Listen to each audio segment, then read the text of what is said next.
En Moldavie, en ce moment, 1500 à 2000 personnes sont payées pour relayer la propagande du Kremlin.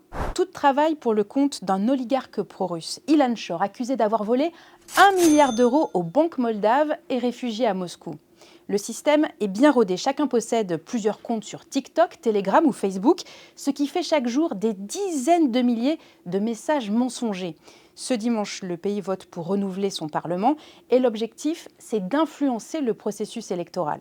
La Moldavie, pays de 2,5 millions d'habitants, situé entre l'Ukraine et la Roumanie, est aujourd'hui coupée en deux entre volonté de rejoindre l'Union européenne ou se tourner vers la Russie. Cum Federația Rusă încearcă să pună mâna pe Republica Moldova. Cet homme, je l'ai rencontré dans son bureau à Chișinău. Il s'appelle Radu Marian. Il est député, vice-président du PAS, le parti pro-européen de la présidente, et il m'a raconté comment sa voix a été recréée grâce à l'intelligence artificielle.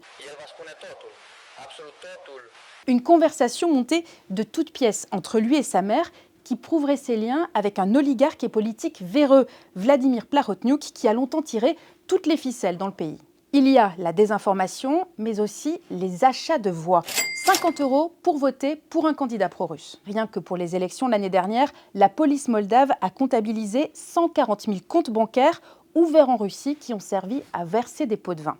Même l'Église orthodoxe sous obédience russe fait partie du système. Pour lutter contre le fléau, les autorités moldaves diffusent des avertissements en roumain, mais aussi en russe, comme dans cette vidéo qui appelle la population à redoubler de vigilance. Si les pro-européens perdent la majorité, l'avenir au sein de l'Union européenne de la Moldavie pourrait être compromis, avec la crainte que le pays soit ensuite utilisé par la Russie pour sa guerre en Ukraine.